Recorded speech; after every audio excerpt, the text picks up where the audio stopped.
I think the reaction at the end on Saturday said it all. It was almost, how did we not get at least a replay out of that? Yeah, it was a very frustrating afternoon all round. As you all can see, we had a lot of the ball and did very little with it really in the final third. No lack of effort or desire, but a lack of quality certainly. Although you didn't win, does it actually say that the balance of the team is right and the method is right overall, though? I think we've got a good balance to the team, definitely. I thought we were well in control of the game, although we had to, even Russ and the gaffer said at half time, just be careful of the counter attack when we were in possession of the ball. But I think the balance and the method of trying to win games is correct. But like I say, it's not the endeavour or the desire. It was certainly the quality Saturday that let us down. Football doesn't wait though, does it? Another game Tuesday. No, that's a positive. Let's get it right. Our ambition is to win the league. The FA Cup's a great little run to go on. I've been fortunate to have a few myself. But the league's the ambition, and Tuesday night's a massive game for us. You've got a sequence of matches now, the Forest Green game apart, against teams in the bottom half. Has Gary spoken about that run at all? Yeah, we always speak about it. Russ brings it up quite often. The teams that we are playing, but we've already been found out at Altrincham. They were struggling at the time, and we went there and dominated the game and lost 2-1. There's no easy games. I know it's a cliche. We've got to go to every game, preparing properly, and tomorrow night is a massive game. I believe Forest Green, they got Dover. Do they play Dover? Welling. They play Welling. They got Dover soon, don't they? Forest Green Saturday. So we've got to be waiting in the wings for them to slip up. So obviously there's a point difference so far, but it's a big game tomorrow. In terms of Gary's mentioned about this sort of mini league amongst the challenges at the top, but the key is you don't falter against the sides further down. Yeah, massively. We've done well against the teams in the playoff area, or I know Wrexham sort of a bit lower in the playoffs, but we've done well against them. But it comes down to how we prepare on the day and tactics, and we know teams that are going to come to Warden Road and or the World of Smile Stadium, if you like, and get behind the ball. And tomorrow night's going to be one of them games. We've got to be patient. We can't afford to have 15, I think, Saturday attempts on goal and only 4 on target. We've got to convert a lot more of them chances. That's not just our strikers, that's midfielders, and obviously set plays where our defenders go up. So we've got to be patient, and we've got to start putting the ball in the back of the net. Bromley and Barrow, you've played, the two of the promoted sides, both made things pretty awkward, although you've won both matches. Any clues as to what Guiseley will do? Well, I've been fortunate to play against Guiseley quite a few times. We won him on 18 days, and they were a good footballing side back then in the Conference North. Looking at their league position and our league position, I think they're going to come back and come to Warren Road and make it very awkward for us. They'll probably see that we create many chances and not converting as many as we should at this moment in time. So it'll be a very patient game, similar to the Braintree one, I'd imagine. And it's down to us to find that key to unlock the door. It's interesting that you mentioned that, because Braintree, Eastleigh, actually the Barrow game to some degree, it is about trying to find a way through. It is, but it's trying to find a way through. But we've got to be sensible that we're not letting them win at the back. I think we have a tendency to try and all want to get on the ball and make things happen, and that's a willingness to want to do well for the club.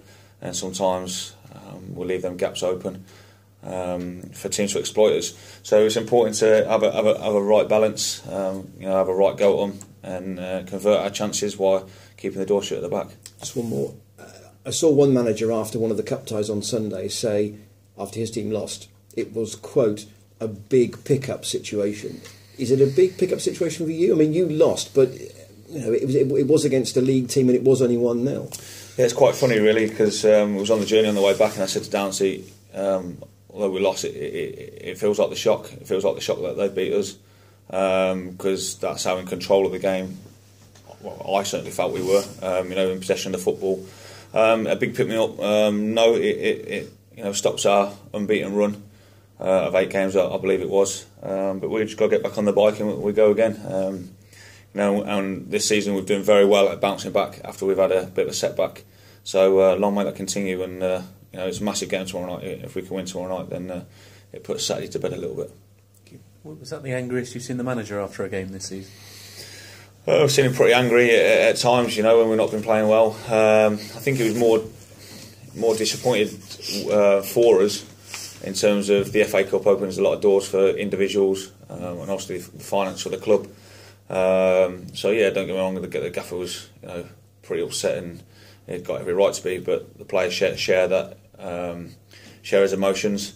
Because we felt we sort of, we let him down Saturday. We should have won that game. We know we should have won that game, but it wasn't to be. But we've got to bounce back Tuesday, and no point feeling sorry for ourselves. Yeah, a lot of time to think on the way back, isn't there? But I suppose the moment you get off the bus, it's time to sort of put that to bed almost. Yeah, well, we watched the game straight back on the coach on the way back, and we marked ourselves individually. Did we see the game in the same way the gaffer did? And we all agree we did. So that's obviously down to the players, but like you say, Tuesday night comes fast, and that's always a bonus in football when you've got a game just around the corner. So happy to be playing tomorrow night and hopefully put Saturday behind us. You mentioned the need to be patient. You've also got to try and probably balance that with not taking maybe 2 or 3 passes too many, which perhaps is the problem certainly in the first half at Hartlepool. Yeah, I thought they gave us a lot of respect, and they sat off us. I was saying to Asa this morning, it's probably the first time this season I've been able to sort of drop quite deep to get the ball because they were sitting off us in a way that probably weren't affecting the game enough as a midfield 4 because how deep we're dropping to get the ball, but they were allowing us to do it. So automatically you're going to be doing it as a player. But it weren't until late in the second half where we started putting balls into the box, being more direct, getting crosses in. We had them on the ropes a little bit, but obviously it wasn't to be. The keepers made some unbelievable saves, and obviously we hit the bar at the end. But probably a bit more direct in what you're saying in our method, and obviously not dwelling on the ball and taking our time with it. Is that the secret, especially for a team that is going to put a lot of men behind the ball to get lots of crosses, get lots of balls in the box, and get lots of people in the box? Have that intent, I think. Yeah, I think intent's a good word. I think the gaffer uses a lot of intent. I don't think we had the intent to attack Saturday or intent to score at least. But a team that puts a lot of men behind the ball, it's important to stretch them, pull them all over the place, break lines, put balls into the striker's feet where it takes their midfield out.